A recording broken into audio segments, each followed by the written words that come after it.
Dios te bendiga, iglesia. Te doy la cordial bienvenida a este tiempo de la meditación de la palabra. Y recibe un abrazo fraterno, un saludo cordial de parte de los pastores para toda la iglesia, con el anhelo de que toda esta leve tribulación momentánea pase pronto para volver a reunirnos, darnos un abrazo en vivo y en directo y congregarnos para adorar el nombre de nuestro amado Señor Jesucristo. Hoy quiero continuar con el estudio del tema del mes, que es la voluntad del Padre. El título de la palabra es Vivimos y morimos para el Señor. El texto, Romanos 14, verso 8, que dice así: Si vivimos, para el Señor vivimos. Y si morimos, para el Señor morimos. Así pues, sea que vivamos o que muramos, del Señor somos. Oremos. Padre, gracias porque tus misericordias son nuevas cada mañana y grande es tu fidelidad. Gracias por la vida, gracias por la salud, gracias por permitirnos conocer una vez más el inmenso amor de Dios por nosotros. Gracias porque como hijos nos recibes alrededor de tu mesa para darnos el pan de vida. Tu palabra es pan de vida y la tomamos con acción de gracias en el nombre de Jesús y todos decimos amén. Mientras preparaba este estudio me enteraba de la muerte de un amigo muy cercano. Un amigo con el cual compartí hace 30 años los inicios de nuestro ministerio. Primero fui adorador en el ministerio de alabanza de mi iglesia y allí comenzamos juntos. Quiero decirle que me impactó mucho y mientras me cepillaba los dientes frente al espejo, me miré y me pregunté, Señor, ¿por qué tomas a unos y dejas a otros? Se fue un gran hombre de Dios. Y sabes, el Espíritu me habló a mi espíritu. El Espíritu de Dios habló a mi espíritu. Y me dijo, tú simplemente haz la voluntad del Padre mientras vivas. Solamente haz la voluntad del Padre mientras vivas. Así que me senté a estudiar las Escrituras y vino este texto de Romanos 14:8. Definitivamente vivimos y morimos para el Señor.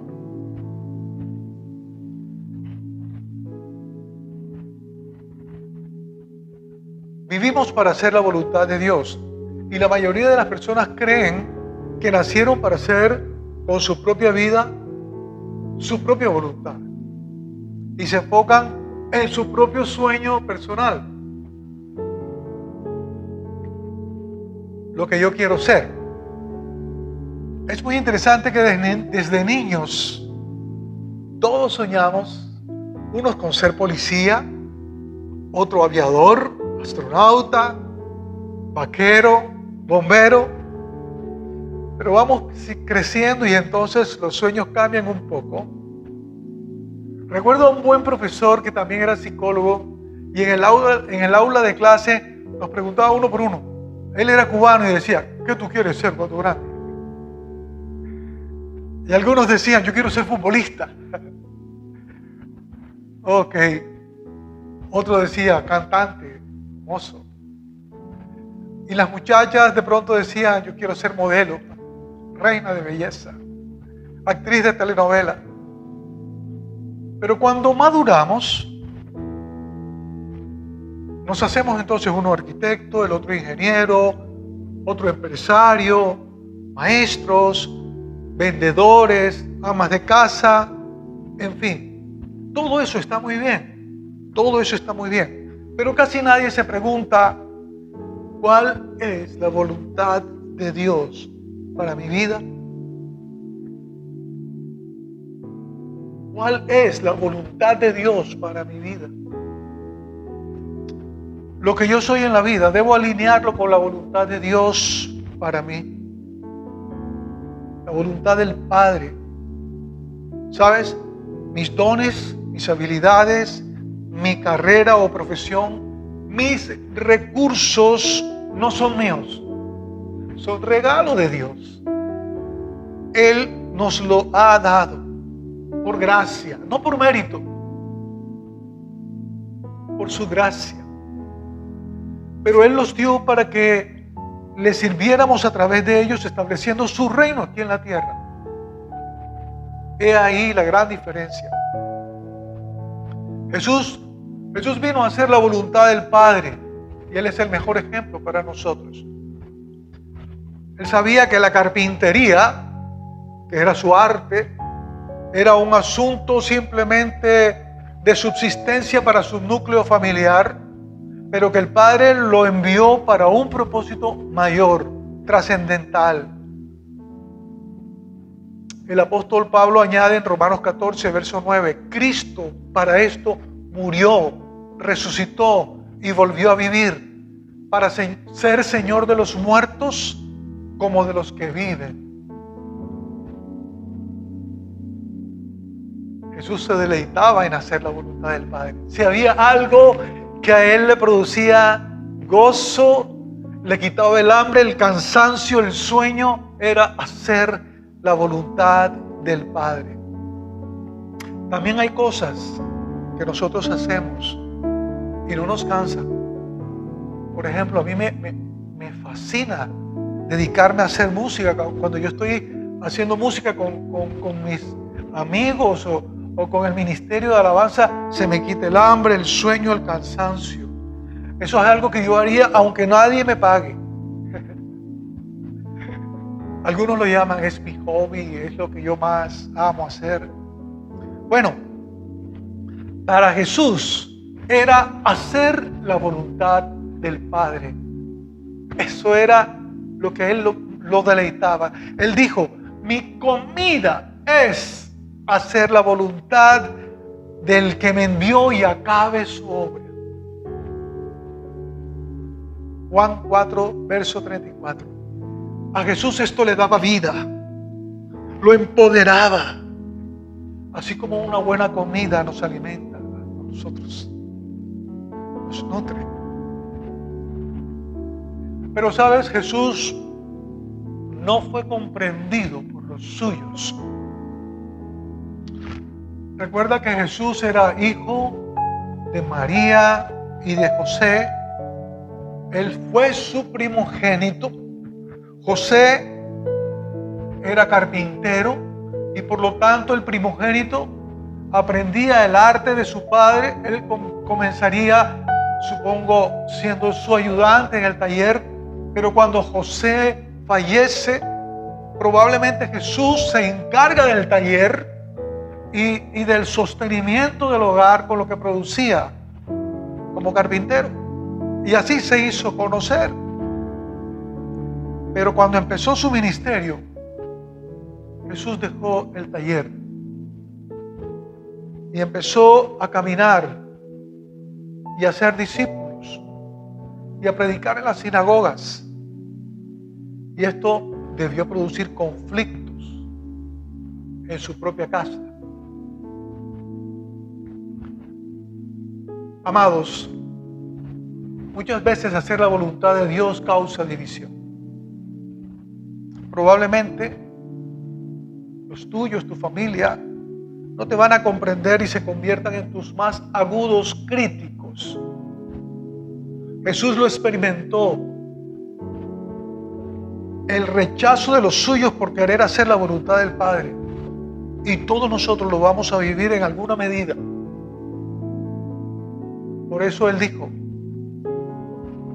Mateo 10, versos 35 y 36, porque he venido a traer enemistad al hombre con su padre, a la hija con su madre, a la nuera contra su suegra. Así que los enemigos del hombre serán los de su casa. Suena fuerte, ¿no? Suena duro. Pero él sabía que sus enseñanzas y su ministerio iba a generar mucha controversia, rechazo, división dentro de su comunidad, dentro de su nación e incluso dentro de su familia. El médico Lucas escribió en su evangelio la reacción de los que oyeron a Jesús al leer el rollo de Isaías capítulo 61. Ahí en la sinagoga de Nazaret, donde él se había criado. Él leyó: el Espíritu del Señor está sobre mí, por cuanto me ha ungido para dar buenas nuevas a los pobres, me ha enviado a sanar a los quebrantados de corazón, a pregonar libertad a los cautivos y vista a los ciegos, y a poner en libertad a los oprimidos, y a predicar el año agradable del Señor. Y algo debió suceder en la atmósfera espiritual de ese lugar, porque dice el texto que la mirada de todos los que estaban en la sinagoga se posaron en Jesús, el cual, enrollando el libro, porque eran rollos de papiro, lo entregó al ministro y se sentó, y entonces dijo: hoy se ha cumplido esta escritura delante de vosotros. Eso fue contundente.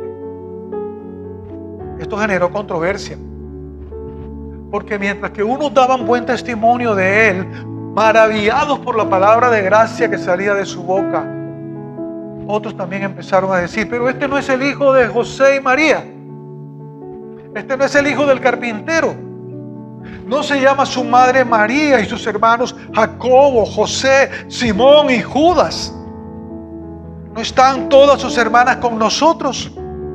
¿De dónde pues tiene todas estas cosas? Y se escandalizaban de él.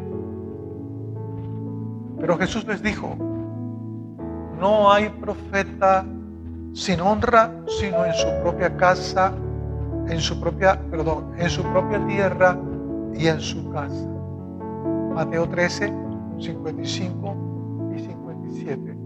No hay profeta sin honra, sino en su propia tierra y en su casa. Y ahí comenzaron los conflictos entre Jesús y los religiosos. Jesús les responde en ese momento a aquellos que decían: bueno, ¿y cuándo ha salido algo bueno de Nazaret? ¿Quién dijo que tiene autoridad? ¿De dónde le vino esto? Él dijo: y en verdad os digo que muchas viudas había en Israel en los días de Elías, cuando el cielo fue cerrado por 3 años y 6 meses, y hubo gran hambre en toda la tierra, pero a ninguna de ellas fue llevado Elías, sino a una mujer viuda en Sarepta de Sidón. Y Sarepta de Sidón era una ciudad pagana. Esa anotación no está en el texto, pero lo agrego. Y sigo leyendo. Y muchos leprosos había en Israel en los tiempos del profeta Eliseo, pero ninguno de ellos fue limpiado, sino Naamán el sirio, abro paréntesis, otro pagano. Al oír estas cosas, todos en la sinagoga se llenaron de ira, y levantándose le echaron fuera de la ciudad y le llevaron hasta la cumbre del monte en el cual estaba edificada la ciudad de ellos, para despeñarlo. Mas él pasó en medio de ellos y se fue. Lucas 4, versículo 25 al 30. Bien interesante esto.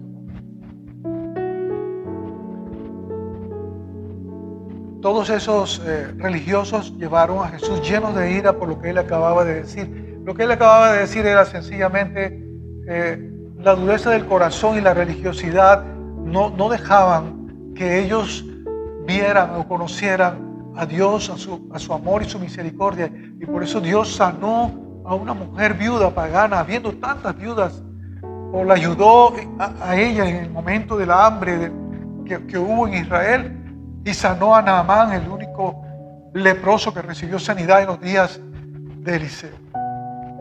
Eso les causó enojo y trataron de matarle. Lo sacaron de la ciudad, lo llevaron ahí al borde de un monte para despeñarlo. Pero Jesús, lleno de autoridad, debió ser, se detuvo y dio media vuelta y caminó entre ellos de regreso a su casa. Pero en este momento quiero invitarte a que tú te imagines el contexto de lo que estaba ocurriendo a los inicios del ministerio de Jesús.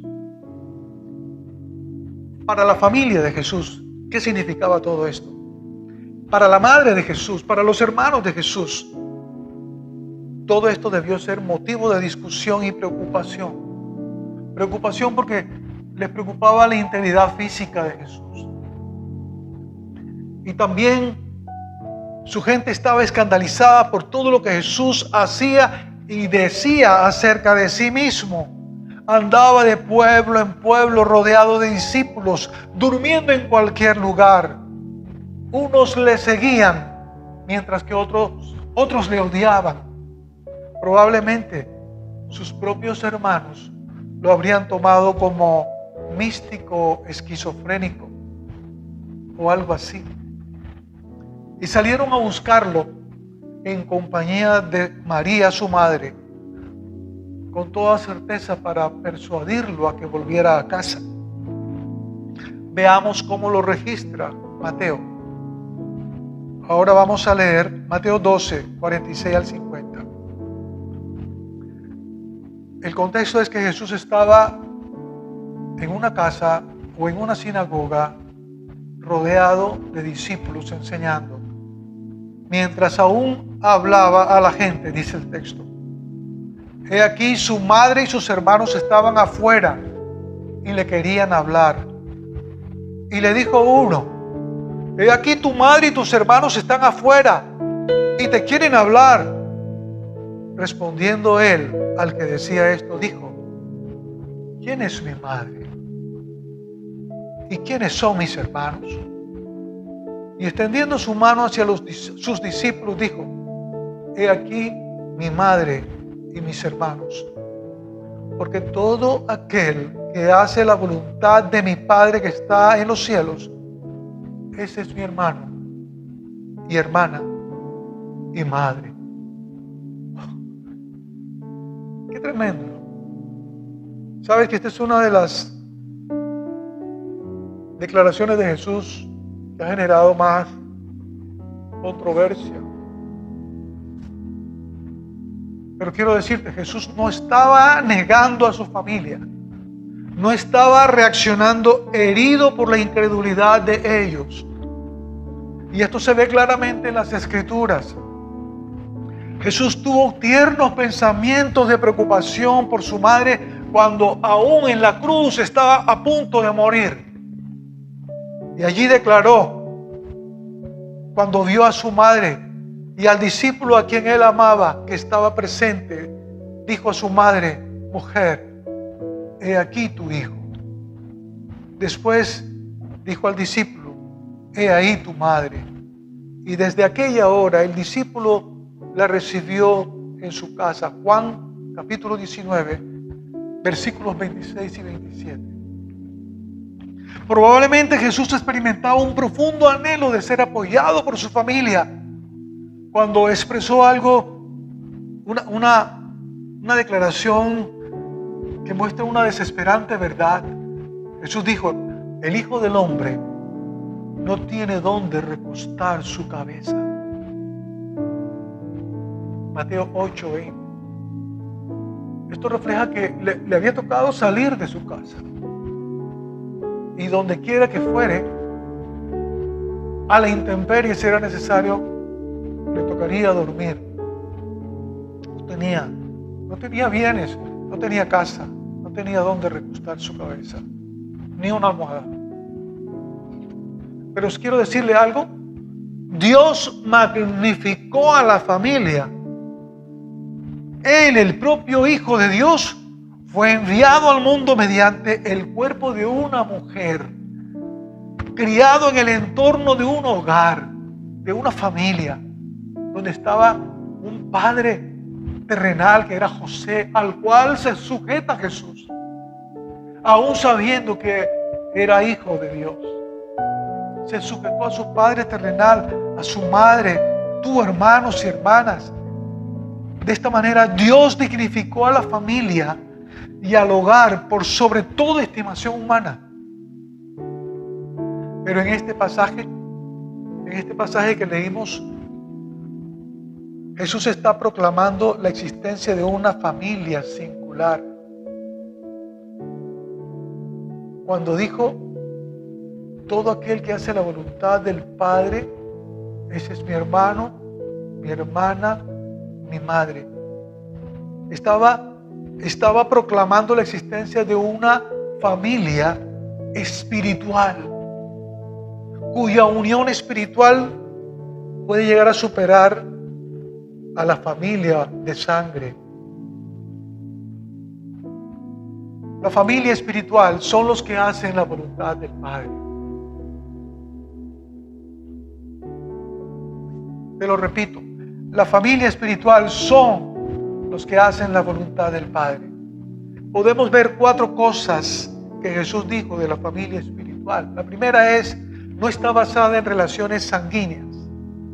Es una verdadera relación con Dios Padre, una relación espiritual, una relación eterna. La familia espiritual está basada en el discipulado auténtico de Jesucristo, es lo segundo. Jesús dijo, y abróchese los cinturones, si alguno viene a mí y no aborrece a su padre y madre y mujer e hijos y hermanos y hermanas y aún también su propia vida, no puede ser mi discípulo.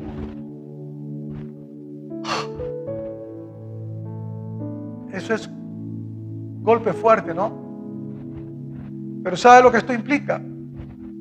Esto implica que para ser discípulo del Señor hay que darle a Él el primer lugar como Señor de nuestra vida, la prioridad, el primer lugar en nuestro corazón.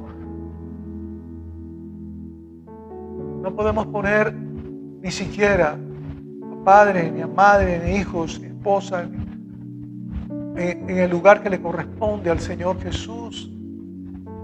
Incluso tenemos que morir al yo. Dice, ni su propia vida. Si no aborrece su propia vida por causa de mí, no puede ser mi discípulo. Oh. Qué tremendo, ¿no? La familia espiritual está basada, lo tercero, la familia espiritual está basada en hacer la voluntad de Dios, la voluntad del Padre. Por eso dijo, mi madre y mis hermanos son los que oyen la palabra de Dios y la obedecen. Lucas 8:21. En cuarto lugar, la familia espiritual son los que reciben y creen en el nombre de Jesús. Dice el Evangelio de Juan, capítulo 1, versículos 11 y 12. A lo suyo vino, pero los suyos no lo recibieron. Mas a todos los que le recibieron, los que creen en su nombre, les dio potestad de ser hechos hijos de Dios. Estos no nacieron de sangre, ni por voluntad de varón, sino de Dios. Entonces la familia espiritual son aquellos que han creído y han recibido a Jesús. Lo que María y los hermanos de Jesús no habían comprendido de Dios serles revelado después, cuando ocurre la resurrección de Jesús. Porque ellos fueron testigos presenciales. Y créame, hubo un cambio. No cabe duda que esto debió transformar su modo de ver a Jesús.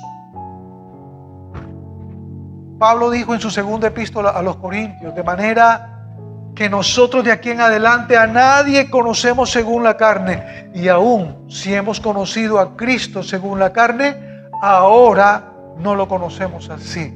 Segunda de Corintios 5:16.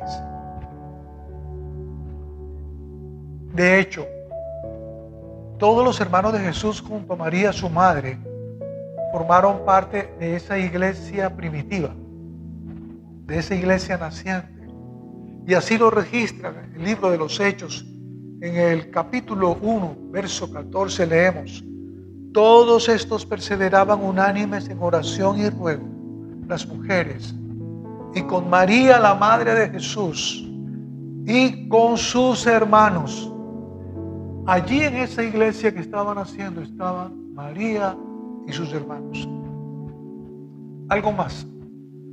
Santiago o Jacobo, el hermano de Jesús que venía después de él, él se hizo su discípulo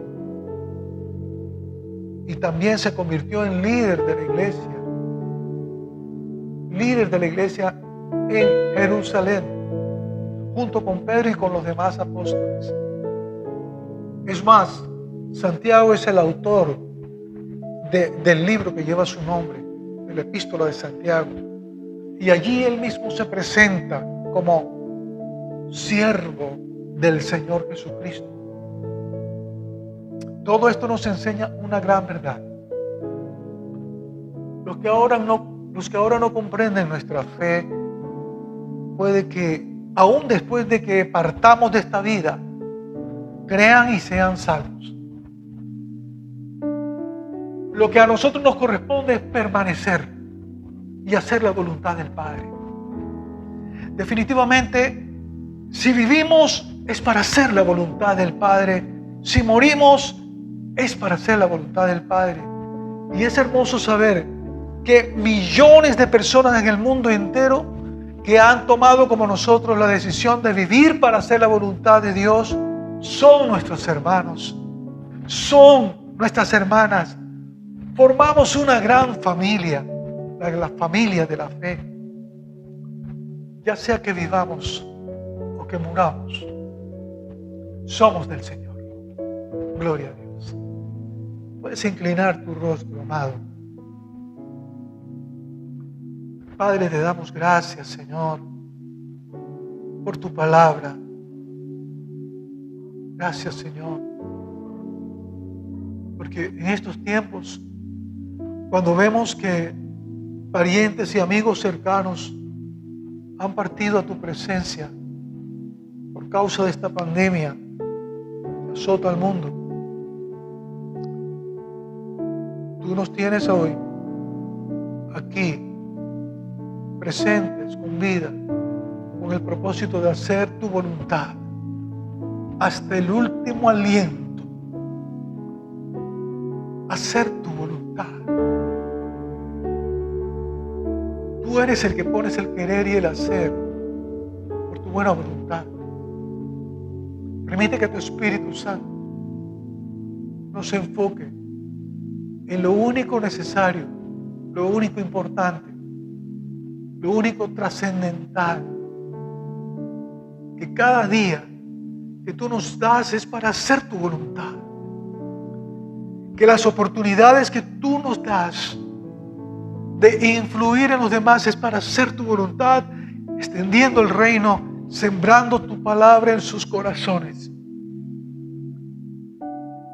Que nuestra carrera, nuestras oportunidades, nuestros recursos son tuyos y delante de ti los colocamos. Así como esos 24 ancianos se postran delante de ti y depositan sus coronas delante de ti. Porque nada puede ser más agradable, nada puede producir más gozo que hacer tu voluntad en todo tiempo y en todo lugar. Señor, yo bendigo a la iglesia Bendigo a los que hoy están de duelo, Señor, con el consuelo de tu Santo Espíritu. Bendigo a los que están batallando por la salud con un corazón lleno de fe y de valor, en el nombre de Jesús. Padre, a ti te damos solamente la gloria, el honor y la alabanza por los siglos de los siglos. Y todos digan amén y amén. Te invito a que compartas este mensaje con algún hermano, con algún amigo, con algún familiar que necesite escucharlo. Dios te bendiga.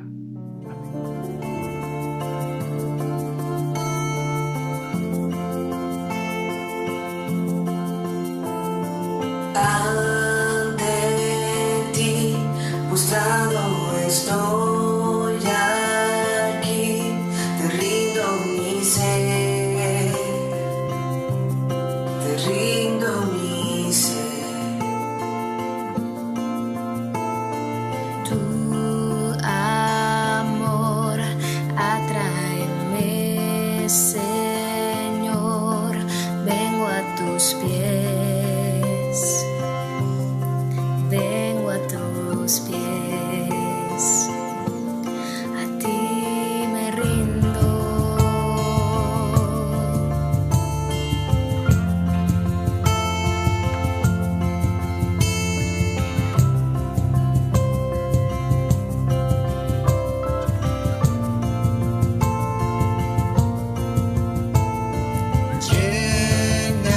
Lléname de gracia